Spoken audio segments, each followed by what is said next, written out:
ಇಡೀ ದೇಶದಿಂದ ಕೋಣೆಯಲ್ಲೂ ಸಹ ಸಮಸ್ತ ಭಾರತೀಯರು ಇವತ್ತು ತಮ್ಮ ಸ್ಥಳೀಯ ದೇವಸ್ಥಾನದಲ್ಲಿ ನಮ್ಮ ಭಾರತ ಸಶಸ್ತ್ರ ಸೇನಾಪಡೆ ಏನಿದೆ ಅದು ಎಲ್ಲ ನಡೀತಾ ಇರ್ತಕ್ಕಂಥ ಅನೇಕ ಆಪರೇಷನ್ಗಳಿರ್ಬೋದು, ಯುದ್ಧದ ಅಧಿಕೃತವಾಗಿ ಅದರದ್ದು ಪರಿಸ್ಥಿತಿ ಉಂಟಾಗಿದ್ದದು ಸಹ ಒಂದು ರೀತಿ ಅದು ಯುದ್ಧದ ಪರಿಸ್ಥಿತಿ ಇರುವಂಥದ್ದು ಎಲ್ಲರೂ ನೋಡ್ತಾ ಇದ್ದಾರೆ. ಈ ಸಂದರ್ಭದಲ್ಲಿ ಅವರು ಎಲ್ಲ ಉಪಕ್ರಮದಲ್ಲೂ ಸಹ ಎಲ್ಲ ಆಪರೇಷನ್ದಲ್ಲೂ ಸಹ ಅವರು ಯಶಸ್ವಿ ಆಗಬೇಕು, ಭಾರತದ ಗಡಿಯ ರಕ್ಷಣೆ ಆಗಬೇಕು, ಸಮಸ್ತ ಭಾರತೀಯರ ರಕ್ಷಣೆ ಆಗಬೇಕು ನಿಟ್ಟಿನಲ್ಲಿ ಇವತ್ತು ಪೂಜೆಯನ್ನು ಸಲ್ಲಿಸಿದ್ದೀವಿ. ನಮ್ಮ ಕೋಟೆ ಆಂಜನೇಯ ಸ್ವಾಮಿ ಇಲ್ಲಿಂದಾನೇ ನಮ್ಮ ಮೈಸೂರಿನಲ್ಲಿ ಎಲ್ಲನೂ ಕೂಡ ಪ್ರಾರಂಭ ಆಗೋದು ಮತ್ತು ನಮ್ಮ ಎಲ್ಲ ಕೆಲಸ ಇಲ್ಲಿಂದಾನೇ ಪ್ರಾರಂಭ ಆಗಿ ಯಶಸ್ವಿ ಆಗೋದು. ಈ ನಿಟ್ಟಿನಲ್ಲೂ ಸಹ ಆ ಕೋಟೆ ಆಂಜನೇಯ ಸ್ವಾಮಿ, ನಮ್ಮ ಕೋಟೆ ಶ್ರೀ ವಿನಾಯಕ ಸ್ವಾಮಿನೂ ಕೂಡ ನಮ್ಮ ಭಾರತದ ಸಶಸ್ತ್ರ ಸೇನಾಪಡೆಗೆ ಆಶೀರ್ವಾದಿಸಲಿ ಮತ್ತು ಭಾರತೀಯರ ಒಂದು ರಕ್ಷಣೆಗಾಗಿ ಅವರು ಎಲ್ಲ ಅವರ ಯತ್ನಗಳಲ್ಲಿ ಅವರು ಯಶಸ್ವಿಯಾಗಲಿ ಅಂತ ಪ್ರಾರ್ಥನೆ ಮಾಡ್ತಾರೆ.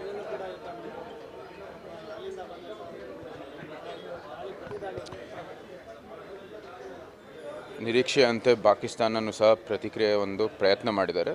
ಆ ಯತ್ನದಲ್ಲಿ ಅವರು ಸಂಪೂರ್ಣವಾಗಿ ವಿಫಲ ಆಗಿದೆ ಅಂತ ಭಾಳ ಸ್ಪಷ್ಟವಾಗಿ ನಮ್ಮ ಭಾರತ ಸೇನಾಪಡೆಯನ್ನು ಸಹ ಅವರು ಪ್ರೆಸ್ ಸ್ಟೇಟ್ಮೆಂಟನ್ನು ಕೊಟ್ಟಿದ್ದಾರೆ. ಭಾರತ ಯಾವತ್ತೂ ಸಹ ಸಿದ್ಧ ಆಗಿದೆ ಅಂತ ಭಾರತ ಸರ್ಕಾರನೂ ಸಹ ಹೇಳಿದೆ ಮತ್ತು ಇದು ಯೋಧರು ಸಹ ಅವ್ರ ಕಡೆಯಿಂದ ಎಲ್ಲ ಪತ್ರಿಕಾಗೋಷ್ಠಿಯಲ್ಲೂ ಅವರು ಕೂಡ ಪದೇ ನಮಗೂ ಕೂಡ ಸ್ಪಷ್ಟೀಕರಣ ಕೊಡ್ತಾ ಇದ್ದಾರೆ. ಎಲ್ಲದರಲ್ಲೂ ಯಾವ ಒಂದು ಪರಿಸ್ಥಿತಿ ಉಂಟಾದರೂ ಸಹ ನಾವು ಸಿದ್ಧವಾಗಿದ್ದೀವಿ ಅಂತ ಹೇಳಿದ್ದಾರೆ. ಪಾಕಿಸ್ತಾನ ಅವರ ಒಂದು ಯತ್ನದಲ್ಲಿ ಸಂಪೂರ್ಣವಾಗಿ ವಿಫಲ ಆಗಿರ್ತಕ್ಕಂಥದ್ದು ಎಲ್ಲರೂ ನೋಡಿದ್ದಾರೆ. ಏಪ್ರಿಲ್ 22ನೇ ತಾರೀಕು ಕಾಶ್ಮೀರಲ್ಲಿ 26 ಸಾರ್ವಜನಿಕರ ಹತ್ಯೆ ಆಯಿತು, ಭಾರತೀಯರ ಹಿಂದೂಗಳ ಹತ್ಯೆ ಆಯಿತು. ಹತ್ಯೆಯ ವಿರುದ್ಧವಾಗಿ ಈಗಾಗಲೇ ಪ್ರತಿಕಾರವನ್ನು ತೀರಿಸ್ಕೊಳ್ಳೋಕ್ಕೆ ನಮ್ಮ ಸೈನಿಕರು, ನಮ್ಮ ನೆಚ್ಚಿನ ಪ್ರಧಾನಮಂತ್ರಿ, ನಮ್ಮ ದೇಶದ ಪ್ರತಿಯೊಬ್ಬ ನಾಗರಿಕನೂ ಸಹ ಇವತ್ತು ವಿಧ್ವಂಸದಲ್ಲಿ ನಾವಿದ್ದೇವೆ.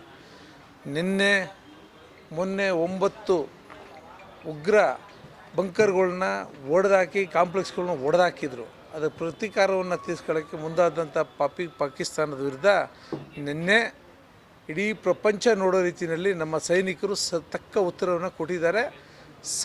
ಅದು ಲಾಹೋರ್ ಇರ್ಬೋದು, ಹಾಗೆ ಪಾಕಿಸ್ತಾನದ ವಿವಿಧ ಸಿಟಿಗಳಿರ್ಬೋದು, ಎಲ್ಲವನ್ನು ಬ್ಲಾಸ್ಟ್ ಮಾಡೋದ್ರ ಮೂಲಕ ಸರಿಯಾದ ಉತ್ತರವನ್ನು ಈಗಾಗಲೇ ನಮ್ಮ ಸೈನಿಕರು ಕೊಟ್ಟಿದ್ದಾರೆ. ಇಡೀ ದೇಶದ ಜನ ನಿದ್ದೆ ಮಾಡಿಲ್ಲ, ಪಟಾಕಿ ಹಬ್ಬವನ್ನು ನೋಡಿದ್ದಾರೆ. ಪಟಾಕಿ ಹಬ್ಬ ಯಾವ ರೀತಿ ನಾವು ಸಂಭ್ರಮಿಸ್ತೀವಿ ಆ ರೀತಿ ನಮ್ಮ ಸೈನಿಕರು ದಿಟ್ಟ ಹೆಜ್ಜೆಯನ್ನು ಇಡ್ತಾಯಿದ್ದಾರೆ, ದಿಟ್ಟ ಹೋರಾಟವನ್ನು ಮಾಡ್ತಾಯಿದ್ದಾರೆ. ಪಾಕಿಸ್ತಾನ ಒಂದು ರೀತಿ ಕೊಲಾಪ್ಸ್ ಆಗೋ ರೀತಿಯಲ್ಲಿ ಲಾಹೋರ್ ಮುಗಿದೋಗಿದೆ, ಅದೇ ರೀತಿ ಬಂದರುಗಳು ಮುಗಿಸಿದ್ದಾರೆ. ಖಲಿಸ್ತಾನ ಎಲ್ಲ ಪ್ರದೇಶಗಳನ್ನು ಪ್ರಮುಖವಾಗಿ ವಿಶೇಷವಾಗಿ ಪಾಕಿಸ್ತಾನದ ಪ್ರಧಾನಮಂತ್ರಿಯವರ ಗೃಹ ಹತ್ತಿರನೇ ಒಂದು 15-20 ಕಿಲೋಮೀಟ್ರ್ ದೂರದಲ್ಲಿ ಬ್ಲಾಸ್ಟ್ ಆಗಿರ್ತಕ್ಕಂಥದ್ದು. ಈಗಾಗಲೇ ಪಾಕಿಸ್ತಾನದ ಯಾರು ಪ್ರಧಾನಮಂತ್ರಿ ಇದ್ದಾರೆ ಅವರಾಗಲೇ ಬೇರೆ ದೇಶಕ್ಕೆ ಪಲಾಯನ ಆಗಿದ್ದಾರೆ ಅಂತಕ್ಕಂಥ ಮಾಹಿತಿ ಸಹ ನಮ್ಮ ಸೈನಿಕರ ಮೂಲಕ ದೇಶದ ಮೂಲಕ ಗೊತ್ತಾಗ್ತಾ ಇದೆ. ಇವತ್ತೊಂದು ದಿನ ಅವ್ರು ಬಾಯಿ ಮುಚ್ಕೊಂಡು ಸುಮ್ಮನಿದ್ರೆ ಇನ್ನು ಉಳಿದ ಜೀವವೂ ಸಹ ಉಳಿತದೆ. ಇದೇ ರೀತಿ ಮುಂದುವರಿಸಿದ್ರೆ ಅವರು ಸರ್ವನಾಶ ಆಗೋದಂತೂ ಸಿದ್ಧ. ನಮ್ಮ ಸೈನಿಕರು ಅತ್ಯಂತ ಸಮರ್ಥರಾಗಿದ್ದಾರೆ ಮತ್ತು ಅದೇ ರೀತಿ ನಮ್ಮ ನಾಯಕರುಗಳು ಸಹ ಮೀಟಿಂಗ್ಗಳನ್ನ ಮಾಡಿ ದೇಶದ ಸೈನಿಕರಿಗೆ ಒತ್ತು ಕೊಡುವಂಥ ಕೆಲಸವನ್ನು ಮಾಡಿದ್ದಾರೆ. ಇವತ್ತೊಂದು ದಿನ ಇಡೀ ಪ್ರಪಂಚ ಮೆಚ್ಚುಗೆಯನ್ನು ವ್ಯಕ್ತಪಡಿಸ್ತಾ ಇದೆ. ಅಮೇರಿಕಾ ದೇಶವೂ ಸಹ ಆ ಉಗ್ರರು ಏನು ಸಾರ್ವಜನಿಕರ ಮೇಲೆ ನಮಗೆ ಫೈರ್ ಮಾಡ್ತಾ ಇದ್ದಾರೆ, ಇವತ್ತು ನಾವು ಮಾಡ್ತಾ ಇರ್ತಕ್ಕಂಥದ್ದು ಉಗ್ರ ತಾಣಗಳ ಮೇಲೆ ಮಾತ್ರ ಮಾಡ್ತಾಯಿದ್ವಿ.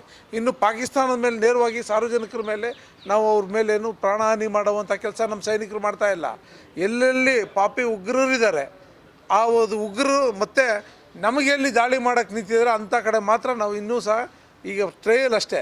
ಇನ್ನೂ ಮುಂದಿನ ದಿನಗಳಲ್ಲಿ ಸರಿಯಾದಂಥ ಯುದ್ಧ ಪರಿಪೂರ್ಣವಾಗಿ ಡಿಸೈಡ್ ಆದರೆ ಪಾಕಿಸ್ತಾನ 4-5 ದಿನದಲ್ಲಿ ಅದು ಉಳಿಯೋದಿಲ್ಲ ಅಂತಕ್ಕಂಥದ್ದು. ಆಮೇಲೆ ಅವ್ರು ತೆಗಿರ್ತಕ್ಕಂಥ ಯುದ್ಧ ಸಾಮಗ್ರಿಗಳು ಕೇವಲ 4-5 ದಿನಕ್ಕೆ ಮಾತ್ರ ಬರ್ತವೆ ಅಂತಕ್ಕಂಥದ್ದು. ಮತ್ತು ಅವರು ಕಳಿಸಿರ್ತಕ್ಕಂಥ ಡ್ರೋನ್ ಇರ್ಬೋದು ಮತ್ತು ಯುದ್ಧ ವಿಮಾನಗಳಿರ್ಬೋದು ಎಲ್ಲವನ್ನು ಒಡೆದು ಬಿಸಾಡುವಂಥ ಕೆಲಸವನ್ನು ನಮ್ಮ ದಿಟ್ಟ ಹೆಜ್ಜೆಯನ್ನು ನಮ್ಮ ಸೈನಿಕರು ಮಾಡಿರ್ತಕ್ಕಂಥದ್ದು. ಇವತ್ತು ಸೈನಿಕರಿಗೆ ಶಕ್ತಿ ತುಂಬುವಂಥ ಕೆಲಸವನ್ನು ನಾವು ಮಾಡಬೇಕು.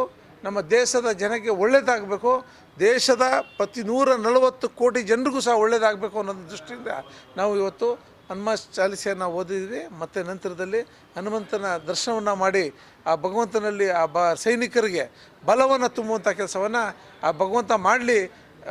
ಯಾವ ಧರ್ಮದ ಪರವಾಗಿ ಇರ್ತಕ್ಕಂಥ ಧರ್ಮ ರಕ್ಷಣೆಗೆ ಇರ್ತಕ್ಕಂಥ ರಾಮ ಹಾಗೆ ಆಂಜನೇಯ ಯಾವಾಗಲೂ ಸಹ ಧರ್ಮದ ಪರವಾಗಿರ್ತಕ್ಕಂಥವ್ರು ಅವರ ದೇವಾಲಯದಲ್ಲಿ ಇವತ್ತು ಪೂಜೆ ಕೈಂಕರ್ಯಗಳನ್ನು ನಮ್ಮೆಲ್ಲ ಕಾರ್ಯಕರ್ತರುಗಳು, ನಮ್ಮೆಲ್ಲ ನಗರ ಪಾಲಿಕಾ ಸದಸ್ಯರುಗಳು, ನಮ್ಮೆಲ್ಲ ಪದಾಧಿಕಾರಿಗಳು ಒಟ್ಟಾಗಿ ಸೇರಿ ಈ ಒಂದು ಪೂಜಾ ಪುರಸ್ಕಾರವನ್ನು ನಾವು ಮಾಡ್ತಾಯಿದ್ದೀವಿ.